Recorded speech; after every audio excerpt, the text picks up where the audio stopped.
Good morning, everyone. So I'm Elston. I'm the moderator for today. So first of all, thanks everyone for taking time off on your valuable Saturday to come down here.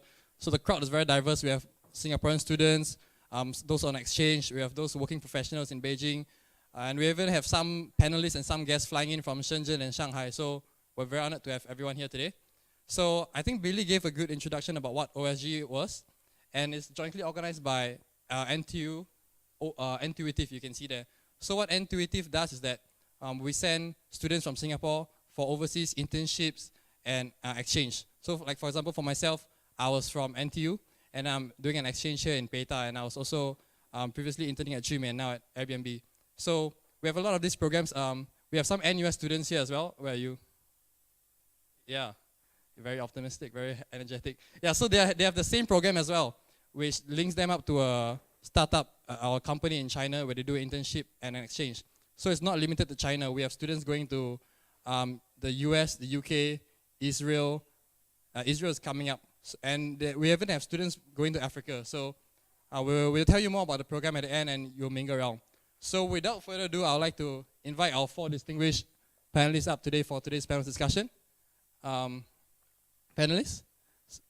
Yeah, everyone can just come in. So first up, we have Yong, Stephen, Richard, and Teck Yong. Yeah, so they can sit in accordance to how their pictures are showed. No, the reason for this is because the 4 panelists all come from very distinguished backgrounds, mainly fintech and entrepreneurship. So we wanted to alternate the seatings. So we have like fintech, investor, fintech, investor. So.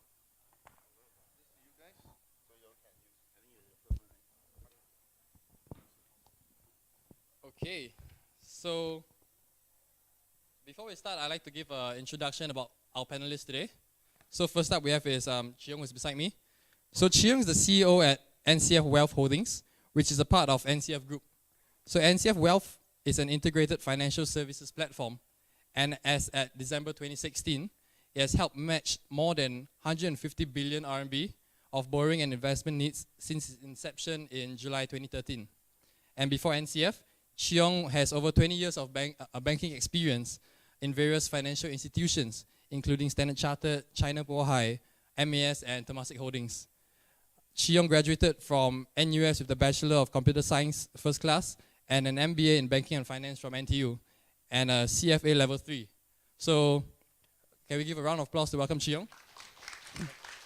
So, Chee has some slides to share with you to maybe introduce himself better and his company better. Could we get Chee slides on, please?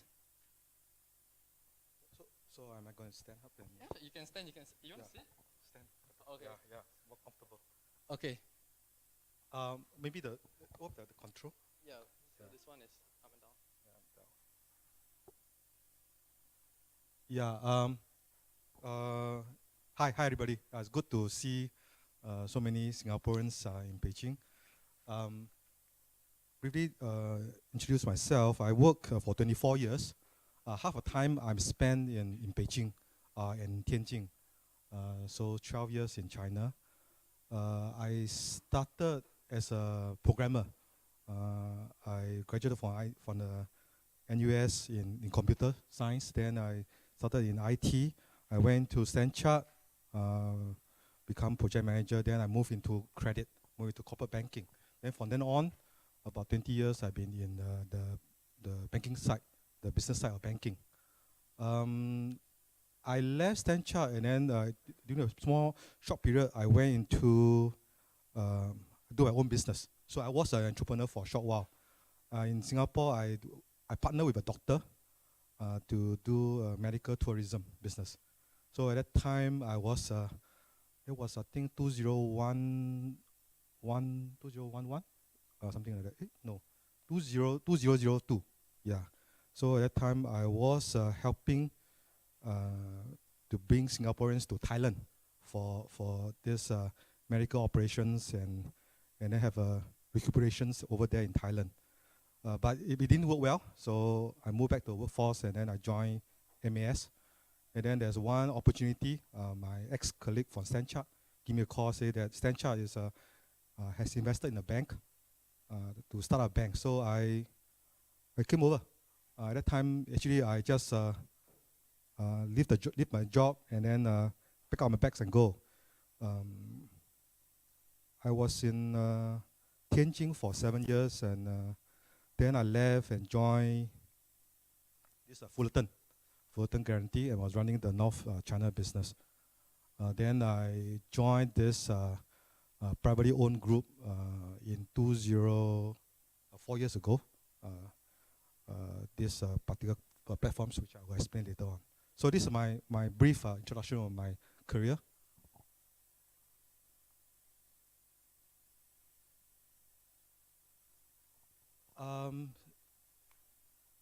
My parent group is UCA Group. This is an integrated financial service group. It has garnered a lot of financial licenses. Basically, banks, insurance, brokerage houses, etc., asset trust. So it's almost a full license financial service group, headquartered in Hong Kong. I want to go into details of some of these slides because I was given only 5 minutes, so I pretty much must rush through it. In terms of fintech transaction volume for our whole group, currently our user base is 54 million. Our transaction volume, accumulated transaction volume, has reached 965 billion RMB as of August 2017. These are my platforms that I'm running. Our positioning is that we are providing integrated financial service to our clients, and at the same time we provide a unified door for all our financial institutions to provide their services to our clients. So in simple explanation, basically what we're trying to do is that we try to match the demand and supply between two parties. The one with investment needs, one with the 投资方, which have a lot of money to invest, and then the other side is the 融资方, the borrowing parties which needs money. So through our group's financial licenses, we structured the deals, structured the transaction, which is I would say is licensed and legal, and then allow our investors to invest into this borrowings. So in simple, this is not a simple picture, but basically Wang Xing is the APP or the applications. Our clients can go through this Wang Xing to access all the various transactions, all the various financial products provided by all the legal entities. So for example, P2P, exchange, direct banking, loans, gold products, insurance, etc. I won't go into this funding history. Last year we announced that we completed our C rounds of funding, 70 million US. As of last year, we already started turning profitable. In terms of volume, this is as of June. Currently, our transaction volume on the platform has crossed 200 billion RMB. Our client base is 10 million.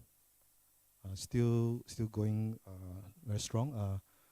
For example, our transaction volume a day is about 4个亿，4个亿 is 400 million RMB a day.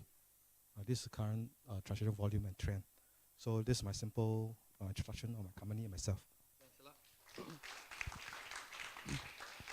Yeah, so like after I introduce each panelist, I like to give them a question so that they can warm their voices up a bit. So Chee, you have a lot of banking experience in Singapore and all over the Singapore and also from China. What do you think would be one of the main difference in the work environment in Singapore and in China? Just one difference. First of all, the wine culture.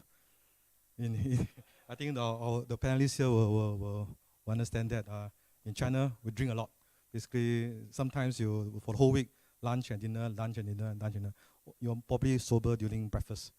But joke aside, From banking side, the difference is I would say that in China, the local banks are pretty much protected. So what I mean is that the interest rate spread are pretty much fixed by the regulators. So what it means that I think the interest rate spread now is about 2%. Previously it was over 3%. So what it means is also that for bankers in China, how they want to make money is basically simple. They just do deposit and lend out to reputable corporates, the large corporates. So this is a very simple business model for the bankers in China. But in Singapore, or the international arenas, the spread is very fine, sometimes even 0.5%. So you can't just do simple deposit and loan and to make money. So they have to be more innovative, like for example, do more fee income, so more innovative products, and then also they probably have to lend out to higher risk borrowers like the SMEs. So in a way, you probably hear a lot saying that the SME in China have difficulty getting borrowings from the banks. The reason is the bankers here are well taken care of. They can just go after the big corporates and then give out loans to them, and then they probably can earn the money. And also in the case of the bankers here, they say, why do we need to drink so much? Because we are mostly servicing large corporates. And when we service large corporate, we want the deposit. We want to service the large corporates. That means you have to drink. You have to entertain them. You have to, sometimes one glass of white wine equal to how much deposit. You drink, this you put on table. Okay, you want 100 millions of RMB of deposit. You put 10 glasses of white wine on the table, and then you have to drink it. So this is how the bankers in China work. And then similarly, because after getting deposit, you must lend out, and then you are going after the large corporate to draw down the loan. Basically, the large corporates has a lot of facilities with the banks. All the bankers are chasing after, for example, the SOEs and the likes to draw down the loans. So who has the best quanti? They will draw down the loans for you. So this is the Chinese way of running. But I left the banks quite a number of years already.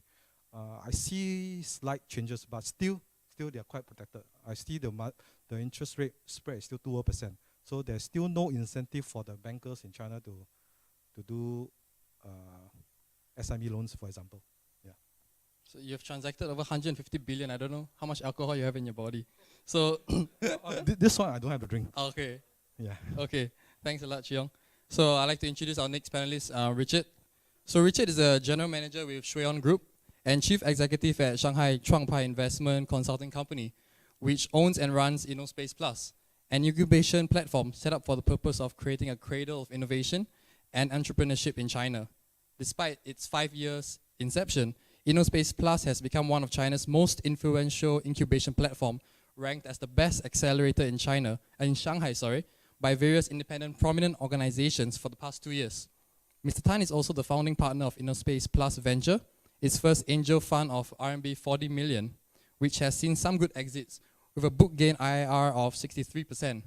Innospace Plus has strategic partnerships with key technology hubs both within China and overseas, and currently hosts more than 300 startups, spanning from USA, UK, Canada, Australia, and Singapore, and Japan.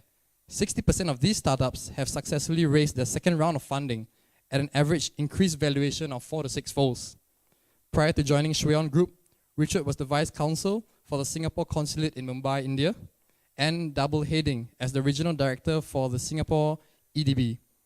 Richard graduated with a Bachelor of Economics and Finance distinction from RMIT University. Let's give a hand to Richard. I heard that of the audience here, we have some interns from Richard's company, right? Can I show of hands? Yeah, that's much better. So I think Richard has some videos to share with the audience today to give you a better explanation of his background and his company. So we have just a short few-minute video.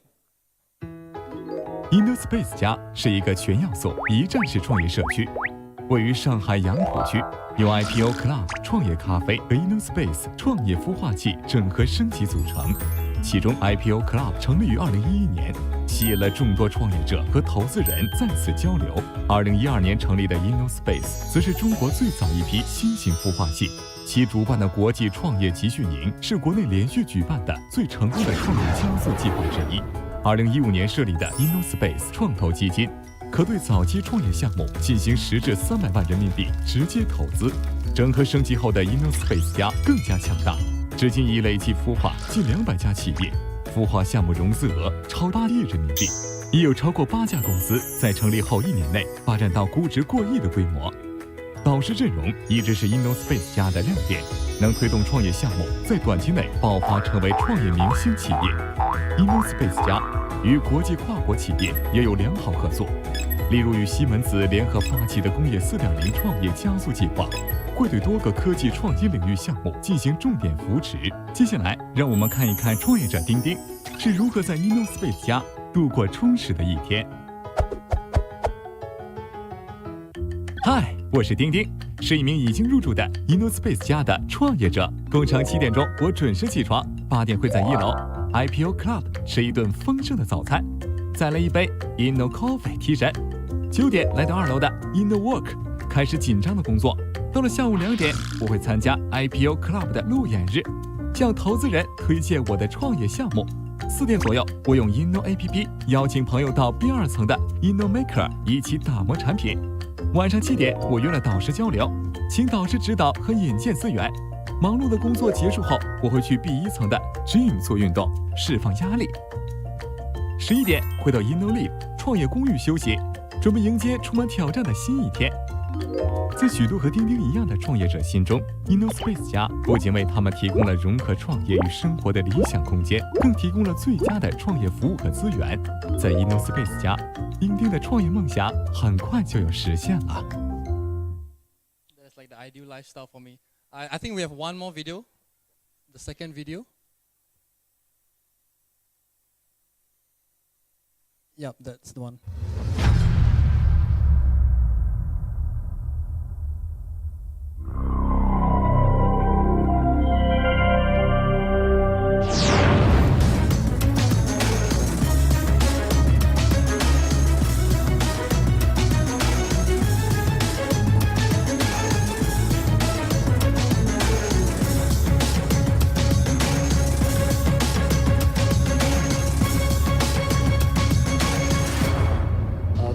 我是 Innospace 家的 Intern， 也是Inno创投的创始合伙人。我们 Innospace 家早在2013年就开始做投资，2015年正式启动我们第一个天使基金。正在Inno创投的第一个天使基金投了47个项目，已经有好几个项目成功退出，账面的收益率达到63%。在此，我想借此机会感谢一下一直支持我们的投资机构。导师们、合作伙伴，当然也包括我的团队，谢谢你们。我们正在募集第二个基金，规模2亿人民币，将专注于消费升级、技术驱动，还有智能制造等初创期和成长期的项目投资。我们Inno创投是依托于Innospace的创业社区的早期投资基金。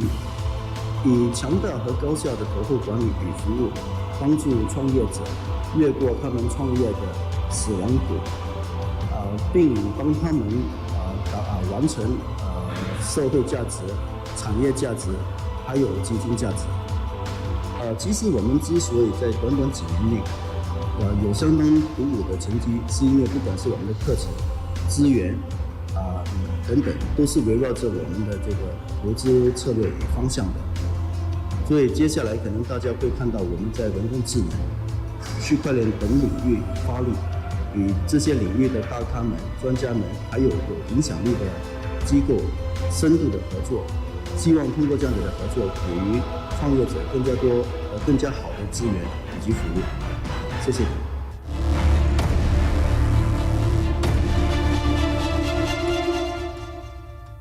大家好，我是Inno天使的合伙人徐香涛。大家都有共同的感觉，上海的创投圈比较独立，大家平时互相交流比较少，这次采取创投联盟的形式共同孵化项目，我觉得非常棒。作为 Innospace 的创业导师，我们也推进了跟 Beijing、鲜花部落等一些早期项目。我非常欣喜地看到他们通过这样的集训营取得很好的成长。大家好，我是原子创投合伙人冯一鸣，非常荣幸作为创投联盟的一员，见证了所有学员飞速的发展。预测未来最好的方式就是开创它。我相信 Innospace 集训营一定会成为一个见证和开拓未来的热土。大家好，我是唐硕体验创新咨询的 CEO 黄峰，也是 Innospace Plus 旗下Inno 创投的 GP。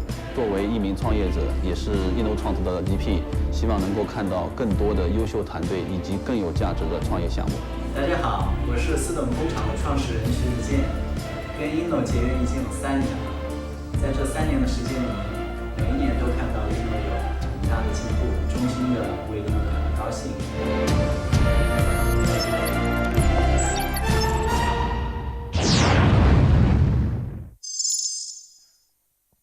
Thanks a lot, Richard, for sharing us that detailed video. That definitely let us understand things much better. So my question to you is, with your past 5 years of experience at Innospace, has the quality of Chinese startups improved, especially with the government promoting Shuangchuang? Yeah, we started about 2011, then really starting to do some investment in 2013.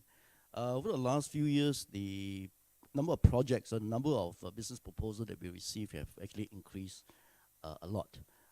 Before the government actually started promoting Shuangchuang, we used to receive about 4,000 to 5,000. Now it's about 8,000. But unfortunately, even though the government have, despite the government's strong push on that front, quality of startups in China have actually remained very much the same, which means that a lot of more efforts are needed to go through this proposal. We are talking about, or rather the Innospace Plus focus is really on the very early stage, seed and angel primarily. So unlike most other investment firms or traditional investment firms, many of these projects, most of these projects do not have the financials to actually allow the evaluation and stuff like that. So a lot of more time tasks needed to go through this 8,000 plus proposal. But by and large, the quality remains very much the same as despite. So meaning to say that percentage of quality startup or investable projects from this 8,000 have actually fallen through that kind of a thing. Just to give the audience some background, Shuangchuang was an initiative organized by the Chinese government to increase investments, give incentives for startups, for incubators, improve the flow of talent. So this was some initiatives I think started in 2013 by the government. Yeah. Over the past 2 or 3 years to try and improve the startup culture in China. So thanks a lot for that. So next up, I'd like to introduce our third speaker, Stephen. So Stephen is the CFO of Pintec Group, an intelligent financial services technology platform using big data and digital technologies to provide efficient financial solutions. With more than 15 years of experience in finance and accounting, he has served Ernst & Young in Singapore, KPMG in London, before joining the Global Offering Services Group with Deloitte & Touche in Beijing in 2017. Prior to joining Pintec, Stephen was the CFO of Le Incorporated and the VP of Finance with Sohu. Stephen holds an MBA from INSEAD and is a member of the ACCA. Let's give a warm welcome to Stephen. Thanks, guys. So maybe I feel a little bit embarrassed because with great introduction from Yong and Richard, I actually just brought myself. But although we do have 4 interns in Pintec from, I think, the various overseas program with the local university in Singapore. I think they're here right now, right? Shows of hands. Okay. So I only see 3, so 1 is missing. Where's the one? So probably Xing will not get a good report from us. So maybe just really brief introduction about Pintec. As Elston has introduced, I've actually spent a lot of my so-called post-Big 4 career with different companies. And Le was actually a baby and maternity retailer.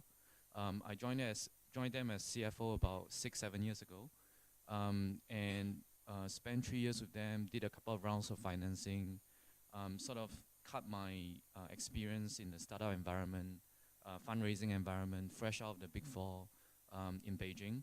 And then in 2014, I decided to join a bigger corporation, albeit internet, very vibrant company, Sohu.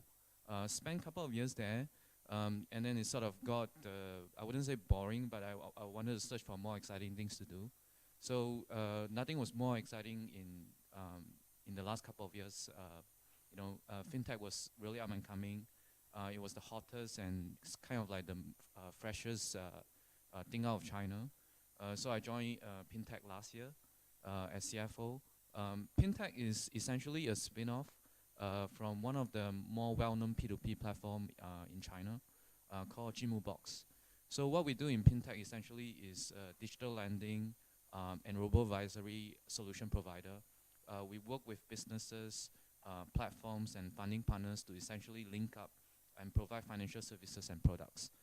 As an example, one of our biggest partner is Chee and C-Trip, and we work with them to provide installment plans, cash loans, wealth management solutions, and we work with funding partners, a lot of traditional banks, a lot of funding sources, and essentially link up to provide a service. So myself, I've actually been in China for the last 10 years. I always want to go back to Singapore, so any good ideas as to how we can bring business ideas back to Singapore is welcome. Yeah, so thanks a lot. I have a question for you. So what do you think are the current and future challenges for fintech in China? I think one of the biggest challenges is that everything with China, with entrepreneurship, with business ideas, not just in fintech, the biggest challenge is differentiation. When you think about the trends, the joke is always when you think about everybody talks about the big market, the vibrant ecosystem, the vibrant funding, the vibrant exit plans, good talents and everything, but what they don't talk about is the very aggressive competition.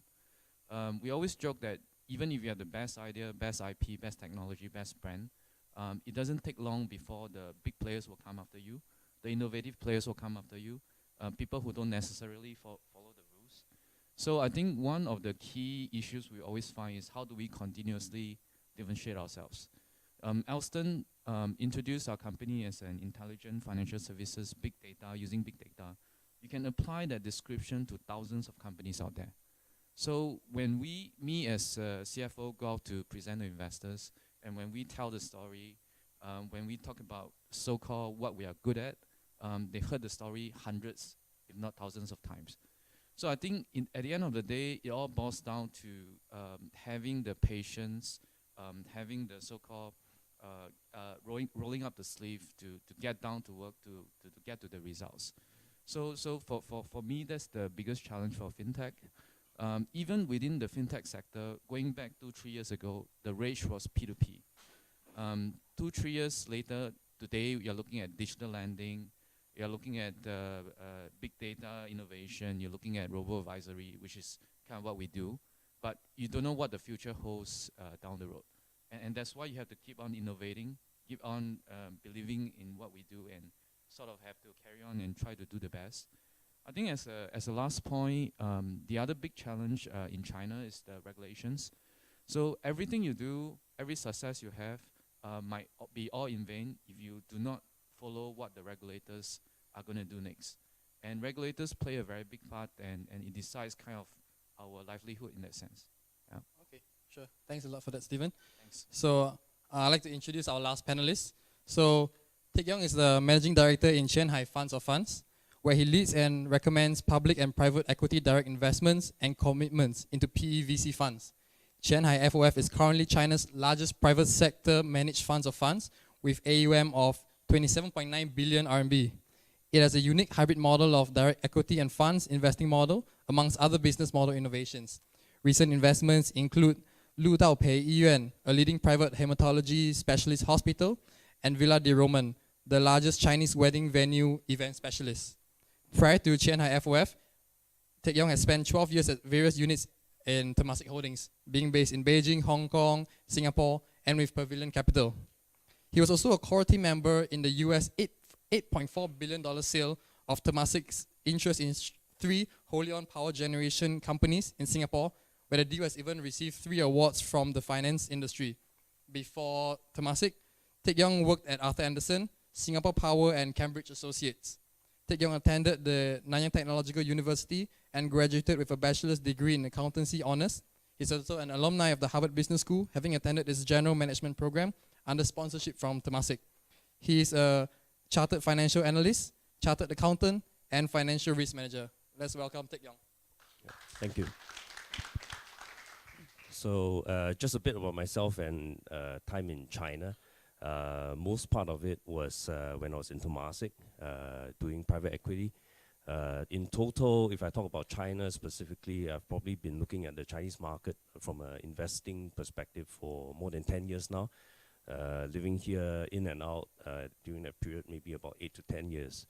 Right now I'm based in Shenzhen, and this group which I'm currently part of is a new fund. Started last year. It's a fund of funds model and a direct investments model. The platform is entirely private owned. As we look at the Chinese landscape, actually most of the large pools of capital in China are all in the government hands, right? Either in municipal government in the form of 引导基金 and in various parts of government entities investing into startups. But there are also private sort of sector pools of capital, and those are mainly in financial institutions, insurance companies, and somewhat state-owned affiliated entities. So most of our capital come from financial institutions, and there is a portion that comes from government. The model that we have is essentially investing in funds, and the general partners or the fund managers of the funds would share co-investment opportunities with us, and that's how we develop our direct investments business. The sectors that we look at is the mainstream sectors that we are all rather familiar with. And I say mainstream in the sense that in China, as you are aware, over the last 10 years, the GDP growth has come down quite a fair bit, from high single digits to double digits down to 6.77% now. So in this whole structural change, in the past, where it's quite easy to invest in the industrial business and make a good return, I think in the recent years with talks about government, about Shuangchang initiative, this focus on early stage investing, and you can see companies moving more early stage. Same thing with the investment business. We are also focusing more on new economy sectors. And we are talking about services, we are talking about TMT, internet, media and culture, sports, consumer upgrade, advanced manufacturing, things like that. So those are the sectors that we invest in. Yeah. So like Yong specializes in late stage and pre-IPO funding, right? So I have a follow-up question. Like, how's the current investment climate in China? Is it bullish, bearish? What's your take on that? Sure. So as there will be entrepreneurs in the group here, as you speak to different types of investors, typically in China, if you want to simplify things, there are two groups: the renminbi funds, the onshore investors, and US dollar funds, which are the offshore funds, which still invest in China, but they are labeled as offshore or US dollar funds. Perspectives can be quite different sometimes, but most of the time rather similar. I say quite different because for renminbi investors, Chinese yuan investors, they get their capital onshore. They are focused on exiting in China, and typically in terms of the way they are able to exit, the way they look at the world of opportunities is limited by that perspective. And why do I say that? In China, if you look at history of capital markets, particularly on the IPO business, it's very policy driven. It's heavily affected by regulations, and whenever there's some issues with certain parts of the economy, you see the government opening or closing the window where you can IPO. So back in 2013, if you look at the headlines, there were something like 800 companies that were queuing up for IPO, and for more than 2 years or 3 years, IPOs were completely shut. Everyone was in the queue. Some companies couldn't wait; they had to pull back. because they just needed capital to grow, right? So that has happened before, and then February this year, with new leadership, decided to reopen the IPO window, and I think since then every week it's 8 to 10 IPOs a week, which is phenomenal. This is like the biggest IPO market in the whole world. So I think if you look at it in that perspective, when you speak to a domestic renminbi investor, very often the way they look at opportunities is affected by such a policy situation. On the flip side, for US dollar investors, their ability to exit is much more flexible. While they can exit or IPO a company in China, they also have access to helping a business IPO in Hong Kong, US, or anywhere in the world. So those companies typically would focus more on your fundamentals. What is your story? Is the business model logical? Does it make sense? And how much capital do you need to get to the next stage? And to get to maybe to IPO, for example. So to sum it up, I think in terms of the sentiment right now, as you can see from the Chinese capital markets, and also in general, I think overall it's still rather optimistic. So investment climate is fairly healthy right now. Okay, thanks a lot for that. Yeah, so I wanted to spend a bit more time today introducing the background of the panelists, so that as the panel discussion goes on, it gives us a bit more context and a better perspective of what the panelists are sharing. So I'm going to dive straight in by wanting to understand a bit better about the landscape in China. So my question goes to Richard. So what are the popular industries that entrepreneurs in China are trying to enter right now? I think a lot of time the entrepreneurs in China tend to be more herd instinct, and I think that this is in a way it's also in a way encouraged by the investment community.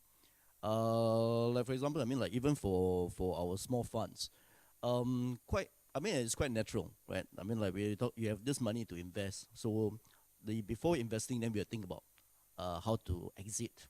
So likely a large chunk, more than 50 to 60% of the most of the investment firms, the funds that they are managing and others, would invest in the so-called hot sectors. So then that's all like for the entrepreneur per se. A lot of time they would then quite naturally start off projects in those so-called hot sectors.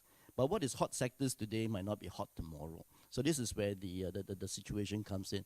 And right now, a lot of most of the entrepreneurs, especially those that are the younger ones, they tend to go into like shared economy, that kind, which is like, everything can be shared, umbrellas, whatever, whatever, anything that can be shared, they are now going into. But then, so there are a lot of firms like that. Then last year, Fintech was actually very hot. The year before last, Fintech, but then after that, the government started cramping in on P2P kind, so there was a so-called like, the entrepreneur get a bit like worried, because when they start this project, they're thinking of how to raise funds, how do they create wealth. And this is something which is very different between the entrepreneurs in China vis-a-vis the other country. They tend to be very, or rather with the US. The US entrepreneur, they start adventures to really solve a problem. But in China, they tend to like start adventures where the money is. So it's quite different perspective. So therefore, most of them will want to go into that field. As an investment, our model really, like in terms of incubation per se, incubators throughout the world is money losing as a private sector market-driven kind of initiative. So what we did, we consider ourselves as a startup as well. So what we did was that, how do we then make this model viable? So we then adopt incubation plus an investment model. So investment per se, then we say, like investment, when we invest in these projects, what should we then look at?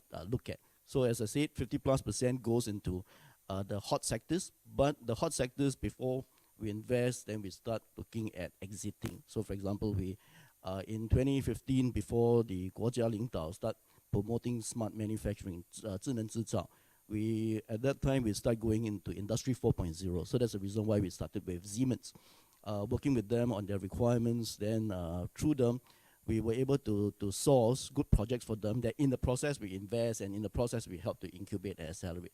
So that was the model that we work on. And currently a lot of the better projects that we are looking at, those that we are more likely to invest, are more to B type of projects. So we are so-called like no longer looking at to B kind of projects. And I mean to C kind of projects, because most of this will, the market leader will have already been formed, and the market and the barrier to entry tends to be smaller. Then the better entrepreneur will tend to also go with where the Guojiao Lingdao try to push. So smart manufacturing is one area. Basically is 互联网加, but that means is upgrading the traditional industry. So you see a lot of supply chain management kind of projects coming on stream, traditional one like agriculture, auto and stuff like that. So these are the projects which I see those which have got some technical background entrepreneurs that now they are also starting to go into, and these are the ones that we are more interested in. Yeah, so like you mentioned about the whole sharing economy, I think most of us in China would have felt this the most. Like we have sharing economy for basketball, for umbrella, for sex dolls. Let me see. We even have basketballs. And there was an interesting company that I saw online. It's the company is called Airbnb.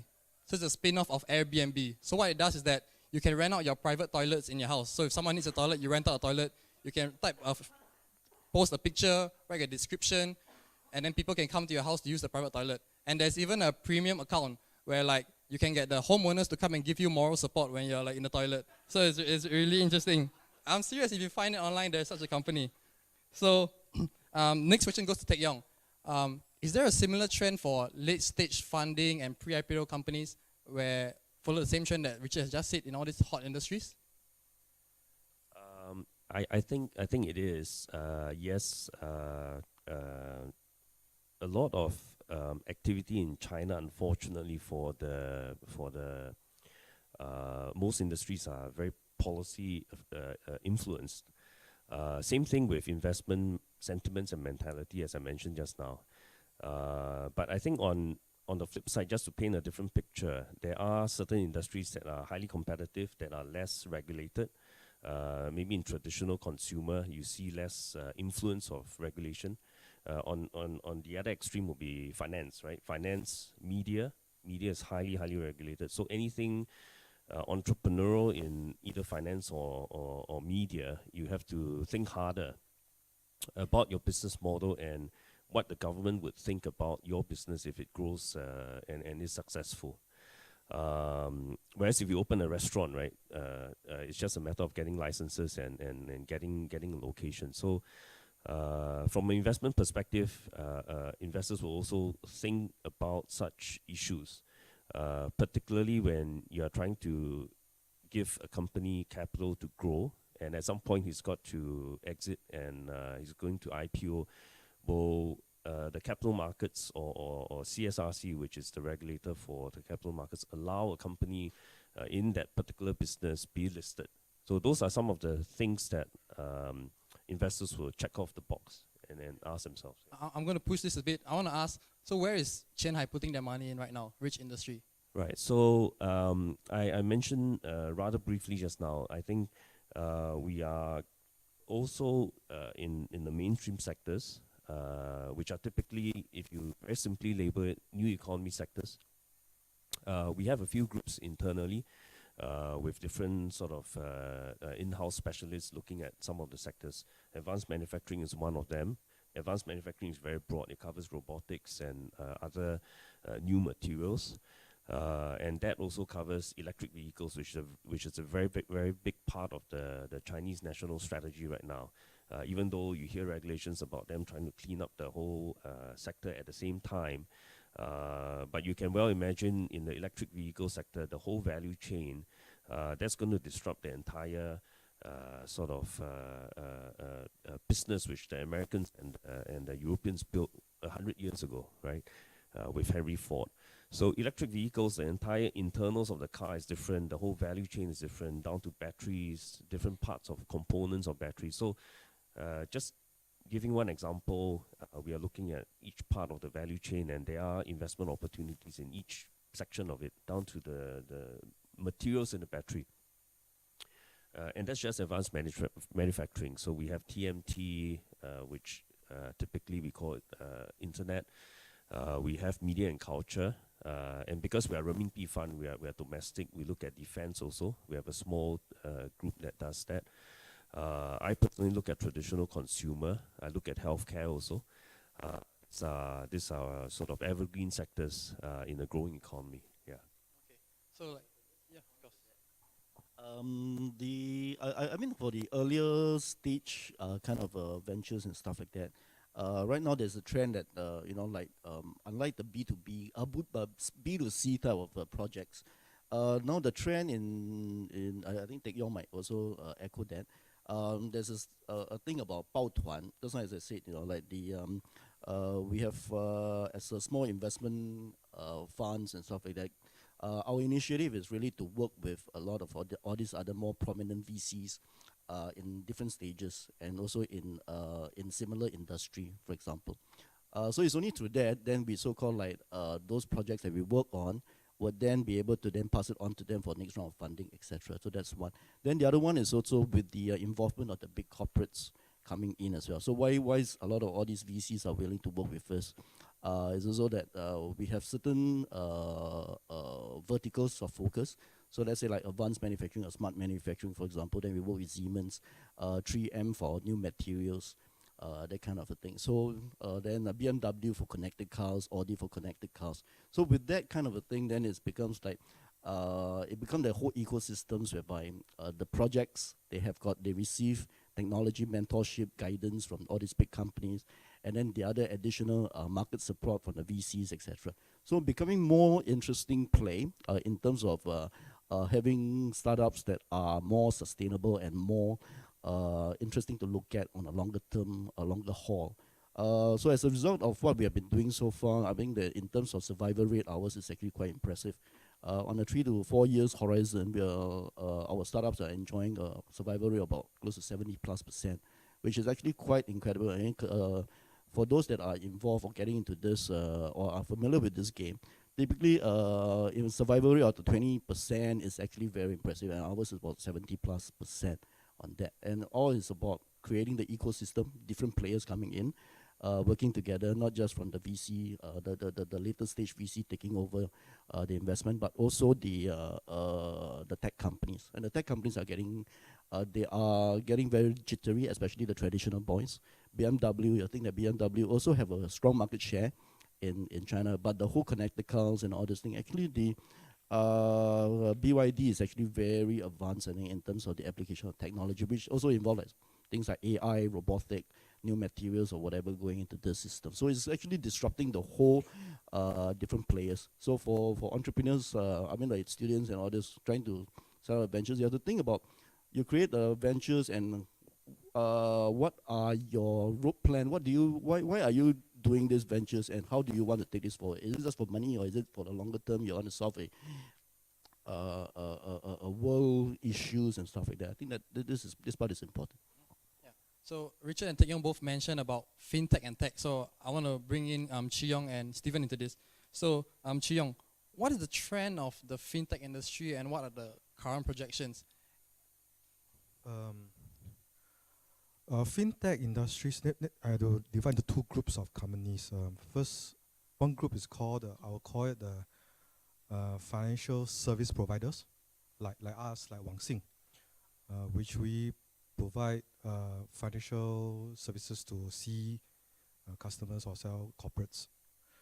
The other types of fintech companies are the one who provides the nuts and the screws, the technology providers.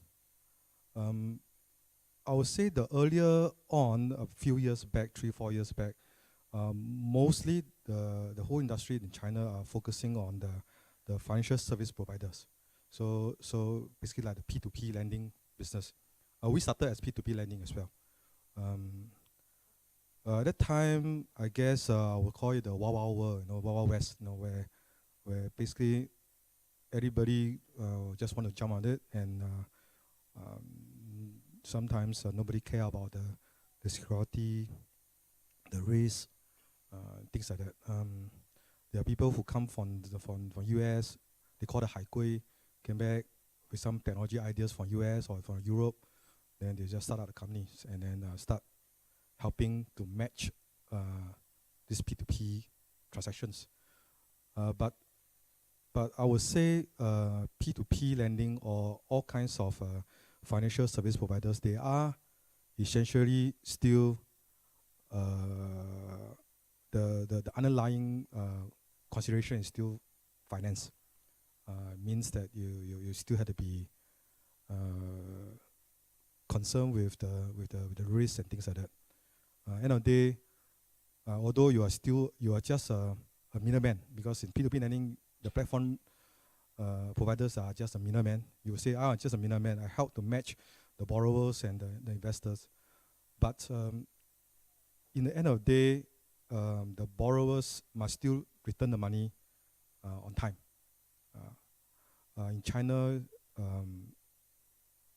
is the way the publics are educated are such the way that if they invest in any of the products, well-managed products, if something goes wrong, even though the prospectus or the rule says that the channel is not responsible, they still go after the channel.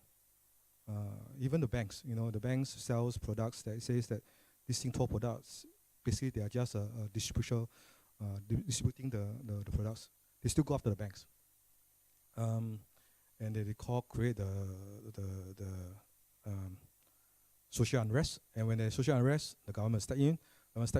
They start arresting everybody.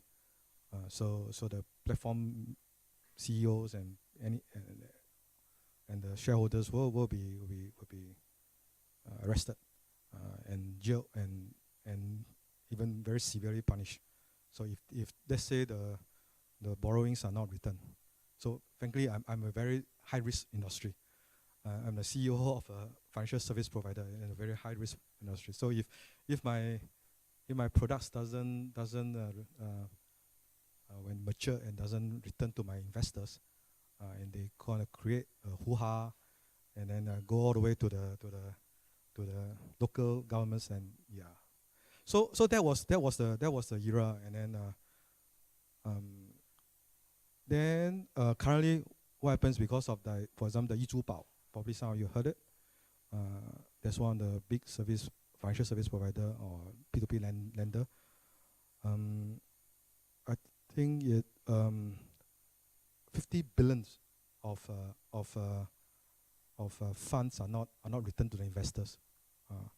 So 50 billion is huge money, and that creates big incidents in the whole financial or actually disrupt the whole financial industry. So previously the government are saying, oh, Internet Plus, everybody must all jump on the Internet Plus platform. So Internet finance is considered Internet Plus, so everybody jump it. But then suddenly the mood changed. So that was about 2 years back.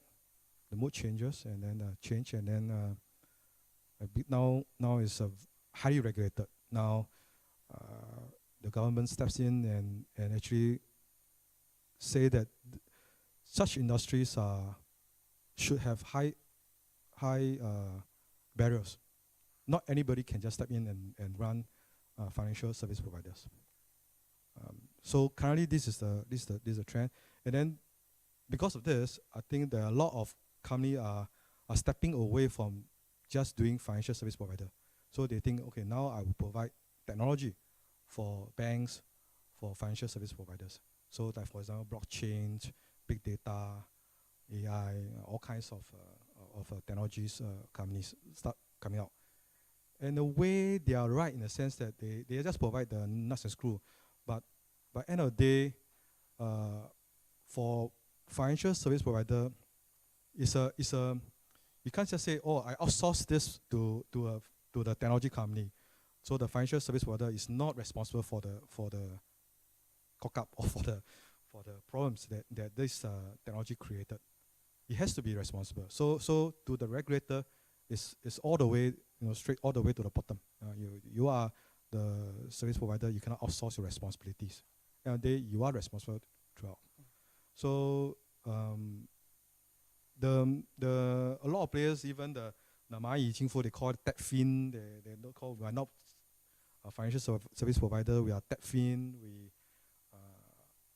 A lot of companies are coming out to say this, but then the PBOCs understand this, and then they start coming out with 金融科技部门 to regulate 金融科技.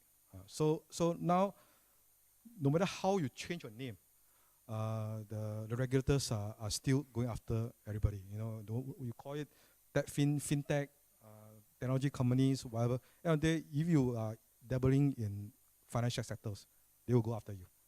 They'll make sure that they are doing how they want to do it. So this is the I would say the current trend. But in the future, I would still think that internet or internet finance is still the way to go. I mean, we have our own analysis. Even though for our transaction volumes that we have, I would say 90% of our customers transact over handphone. Okay, even though they may invest 1 million RMB, 10 million RMB, straight they're using the handphones to transact. I myself, I have a computer, Mac at home. I seldom turn on my Mac except for viewing my photo. You know, download my photographs into my Mac. That's all I use. I don't use my Mac anymore. So the trend is future. Currently is handphone. Maybe next trend is some wearables, and people will just go on that. So internet finance is just the way to go. It sounds like an important facet of this is definitely accountability, right? Especially for the fintech industry. So like follow up to that.